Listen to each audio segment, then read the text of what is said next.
এখানে road block যেটা আন্দোলন করতে বাধ্য হচ্ছে আমাদের অস্তিত্ব নিয়ে। কারণ এডিসি এরিয়াকে নিয়ে এখন নগর পঞ্চায়েত গঠন করতে যাচ্ছে এবং অলরেডি করে ফেলছে।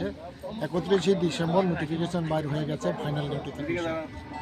তো আমাদের কথা হলো নগর পঞ্চায়েত করুক, আমাদের কোনো আপত্তি নাই, আমরা চাই নগর পঞ্চায়েত, কিন্তু এডিসির মাটিকে জেনারেল করে নগর পঞ্চায়েত করা যাবে না। এই হলো আমাদের দাবি। সেই জন্যই আমরা আমাদের একটাই দাবি, এডিসি এরিয়াকে এক্সক্লুড করে নগর পঞ্চায়েত করা যাবে না, জেনারেল করা যাবে না। এবং যেটা বর্তমান যেটা পঞ্চায়েতের ম্যাপ আছে, এই পঞ্চায়েতের ম্যাপকে যদি নগর পঞ্চায়েত করে পঞ্চায়েত এরিয়াকে নিয়ে আমাদের কোনো আপত্তি নেই। তবে ডিএম সাহেব বলছে যেটা এডিসির ইনক্লুশন যেটার এডিসির ইনক্লুশন আছে ওইটাকে সে এক্সক্লুড করে দেবে বলছিল, কিন্তু মুখে তো চলে না, সেজন্যই সে ব্ল্যাক অ্যান্ড হোয়াইট দেও।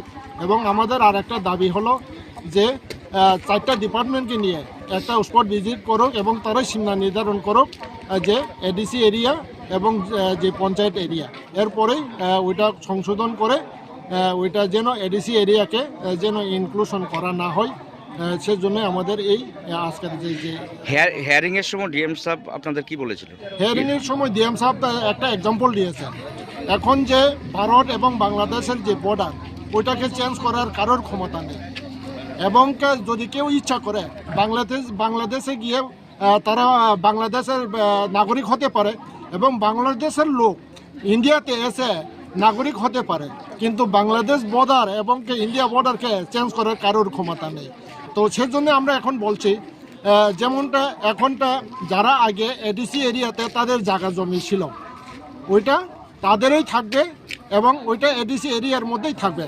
তবে কেউ যদি পঞ্চায়েত এরিয়াতে এসে যদি পঞ্চায়েতের নাম নথিভুক্ত করে পঞ্চায়েতের মেম্বার হয় বা প্রধান হতে পারেন, অসুবিধা নেই, কিন্তু সে পঞ্চায়েতের মেম্বার প্রধান হয়েছে দেখিয়া বা এখানে তার যে ভোটার নথিভুক্ত করছে দেখিয়া ওই মাটি তাকে এডিসির ভিতর থেকে ওইটা কেড়ে নিয়ে জেনারেলে করবে, এটা কোনো আইন নেই। সেই জন্য এখন যেটা করছে ওইটা আইনের বিরোধী, ভারতের সংবিধানের বিরোধী।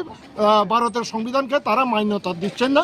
সেই জন্য আমাদের অধিকারের জন্য এবং আমাদের যে 17 বছর আন্দোলনের ফলে আমরা আমাদের অস্তিত্ব খুঁজে পেরেছি।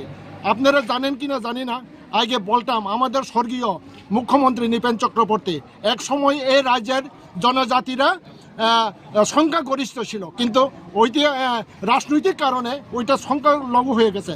এবং এরপরে যেটা মুখ্যমন্ত্রী মানিক সরকার উনি বলছিল যে এক সময়ে এ রাজ্যের জনজাতিরা সংখ্যাগরিষ্ঠ ছিল এবং রাজনৈতিক কারণে সংখ্যালঘু হয়ে গেছে। সেই জন্যই আমাদের অস্তিত্বের জন্য আমরা লড়াই করতে হচ্ছে এবং 17 বছর আন্দোলনের ফলে আমরা 1984 সনে স্বশাসিত জেলা পরিষদ গঠন করতে পেরেছি এবং কেন্দ্রীয় সরকার আমাদেরকে স্বশাসিত জেলা পরিষদ দিয়েছে। তো এই স্বশাসিত জেলা পরিষদ হলো আমাদের অস্তিত্ব, আমাদের বেঁচে থাকার জায়গা, আমাদের একটা আমব্রেলা ছাতা। সেই জন্য এই ছাতাকে যদি কেউ কেড়ে নিতে চাই তাহলে আমরা বাধ্য এবং আমরা এখানে বেঁচে থাকে লাভ নেই। সেই বেঁচে থাকার আমাদের যেটা দাবি নেই, আজকে আমরা এখানে ভারতের সংবিধান মোতাবেক আমরা রুট ব্লক আন্দোলন করতে হচ্ছে। এই রুট ব্লক আন্দোলন কি কোনো পলিটিক্যাল ব্যানারে না সিভিল সোসাইটি? পলিটিক্যাল ব্যানার না, এখানে দুইটা সংগঠন আছে, একটা হলো বিশ্রামগঞ্জ এরিয়া সিভিল সোসাইটি আর একটা হলো তিপ্রাসা শিকলা হামক্রাই বোতল।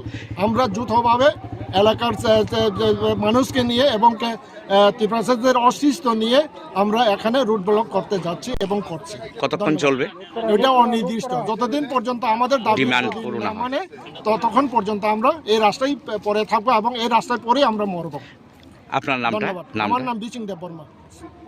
আমরা অবরোধ করতে যাচ্ছি কারণ কিছুদিন না মানে কয়েক মাস আগে আমরা দেখতে পাচ্ছি যে বিশ্রামগঞ্জ নগর পঞ্চায়েত করার জন্য একটা নোটিফিকেশন আউট হয়েছে।